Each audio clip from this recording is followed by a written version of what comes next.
Assalamualaikum warahmatullahi wabarakatuh. Salam edukasi.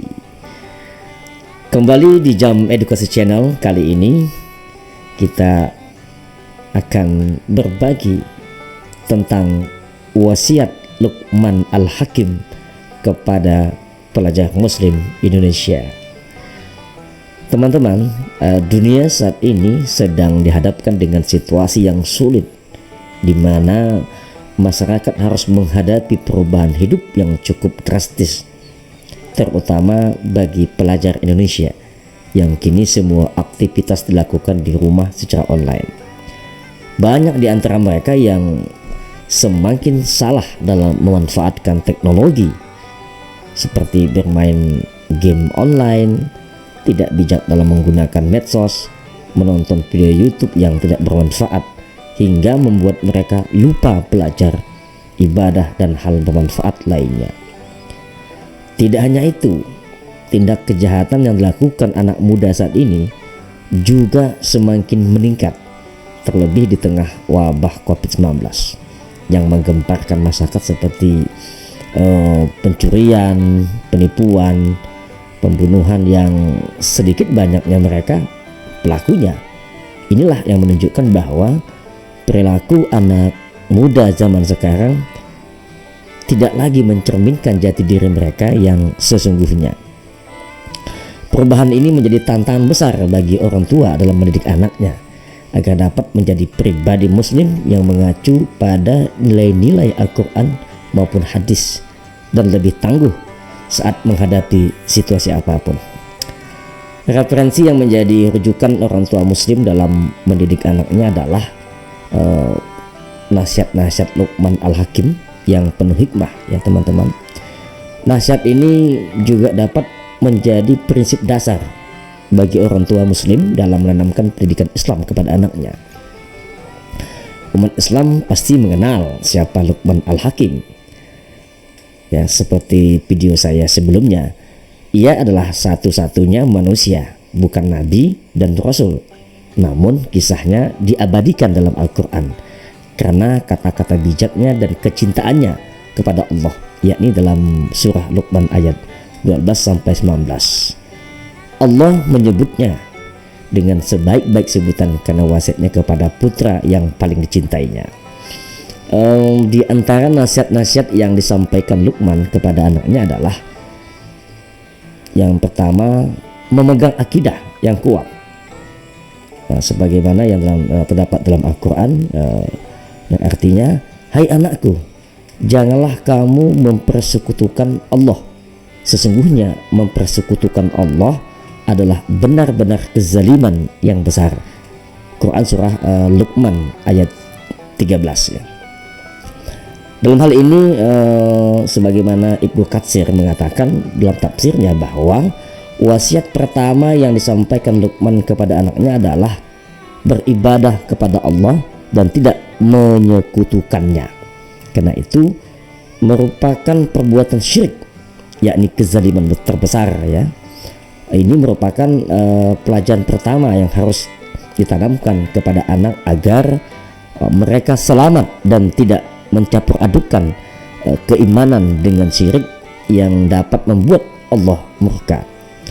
Adapun yang kedua, pesan dari Luqman Al-Hakim, berbakti kepada orang tua sebagaimana dalam firman Allah Subhanahu wa taala, dan kami perintahkan kepada manusia berbuat baik kepada dua orang tua ibu bapaknya. Ibunya telah mengandungnya dalam keadaan lemah yang bertambah-tambah dan menyapihnya dalam 2 tahun. Bersyukurlah kepada kedua orang ibu bapakmu, hanya kepadakulah kembali. Quran surah Luqman ayat 14. Kemudian wasiat kedua yang disampaikan Luqman ini adalah perintah untuk berbakti kepada kedua orang tua yang telah mengandung, menyapih, mendidik, membesarkan dengan penuh kasih sayang hingga kesulitan dan kelelahan yang dirasakan keduanya.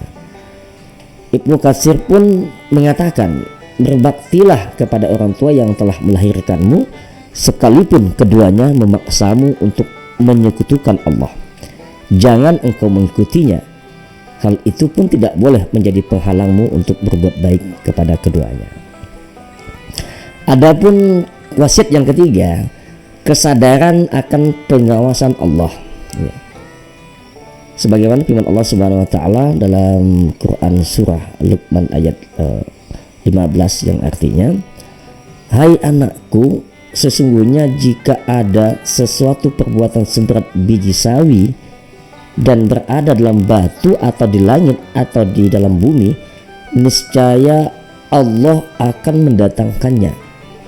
Sesungguhnya Allah maha halus lagi maha mengetahui. Ya, Quran surah Luqman ayat 16 ya, maaf ya teman-teman, ayat 16 ya. Nah, ayat ini mengandung perintah agar setiap anak senantiasa sadar akan pengawasan dan hukum Allah. Ibnu Katsir juga mengatakan dalam tafsirnya bahwa kebaikan dan keburukan yang diperbuat sekecil apapun itu akan selalu diketahui Allah dan diberi balasan yang setimpal oleh Allah. Allah maha mengetahui sekalipun langkah-langkah semut di kegelapan malam yang sangat pekat. Ini juga menjadi tantangan bagi orang tua untuk selalu mengingatkan anaknya akan hukum Allah. Kemudian yang keempat ya, wasiat yang keempat dari Luqman Al-Hakim ini mengajarkan salat, amar ma'ruf nahi mungkar dan sabar. Sebagaimana firman Allah yang artinya, hai anakku, dirikanlah salat dan suruhlah manusia mengerjakan yang baik dan cegahlah mereka dan perbuatan yang mungkar, dan bersabarlah terhadap apa yang menimpamu.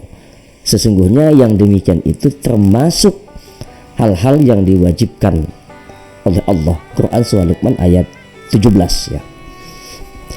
Jadi teman-teman bisa lihat di dalam Al-Quran ya ayatnya. Nah, akidah yang kokoh dan kesadaran akan pengawasan Allah tidak berarti jika tanpa pembuktian melalui perbuatan. Ayat ini menuntut setiap anak agar melaksanakan sholat dengan sempurna, syarat, rukun dan sunnah-sunnahnya, berdakwah sesuai kemampuannya, dan bersabar atas tantangan serta rintangan dalam melaksanakan tuntunan Allah, karena sabar merupakan perkara yang diperintahkan Allah. Ini sebagai bukti kesetiaan hamba kepada penciptanya. Adapun yang kelima, wasiat Luqman Al-Hakim, tidak sombong. Nah, sebagaimana firman Allah yang artinya, dan janganlah memalingkan muka dari manusia karena sombong, dan janganlah kamu berjalan di muka bumi dengan angkuh. Sesungguhnya Allah tidak menyukai orang-orang yang sombong lagi membanggakan diri. Quran surah Luqman ayat 18. Nah, tidak seorang pun yang mampu hidup sendirian di dunia ini, teman-teman. Manusia hidup saling bergantung satu sama lain. Oleh sebab itu, tidak ada yang patut dibanggakan kepada orang lain. Inilah yang menjadi pokok nasihat Luqman selanjutnya kepada anaknya tentang akhlak dan sopan santun terhadap sesama. Nah, dalam hal ini Ibnu Katsir pun melarang untuk tidak memalingkan wajah ya, dan bersikap sombong ketika berkomunikasi dengan orang lain. Nah, akan tetapi merendahlah dan maniskanlah wajah ketika bertemu mereka. Dan yang terakhir adalah bersikap sederhana. Sebagaimana firman Allah Subhanahu wa taala dalam Quran surah Luqman ya, ayat 19, dan sederhanakanlah ya, dan sederhanalah maksudnya, dan sederhanalah kamu dalam berjalan dan lunakkanlah suaramu. Sesungguhnya seburuk-buruk suara adalah suara keledai. Quran surah Luqman ayat 9 ya. Nah, akhir dari nasihat Luqman adalah perintah agar setiap anak bersikap sederhana dan bertutur kata sopan. Berjalan sederhana berarti tidak membusungkan dada dan tidak merunduk seperti orang sakit. Tidak terlalu lambat dan tidak terlalu cepat, akan tetapi adil dan pertengahan. Tidak juga berlebihan dalam berbicara dan mengeraskan suara dengan kasar seperti teriakan keledai, karena itu merupakan seburuk-buruk suara dan perbuatan yang dapat membuat Allah murka. Para sahabat edukasi dimanapun berada, demikian nasihat Luqman Al-Hakim kepada anaknya. Banyak hikmah yang dapat diambil dari terkhusus bagi anak muda zaman sekarang agar selalu melaksanakan kewajibannya kepada Allah, melakukan hal yang lebih bermanfaat, banyak membantu orang tua, amar ma'ruf nahi munkar walaupun disampaikan melalui medsos. Terlebih di tengah wabah Covid ini, para pemuda Islam harus dibekali iman yang kuat agar mereka dapat memilih jalan yang benar ketika dihadapkan dengan situasi yang sulit sekalipun. Oleh karena itu, mudah-mudahannya wasiat ini bermanfaat bagi kita semua, khususnya terlebih pada saya sendiri. Sebelum mengakhiri video ini singkat ini, saya ingatkan kembali tagline Jam Edukasi Channel. Tidak ada nasihat kecuali ada niat memperbaiki diri. Tidak ada edukasi kecuali ada motivasi merubah diri. Salam edukasi. Assalamualaikum warahmatullahi wabarakatuh.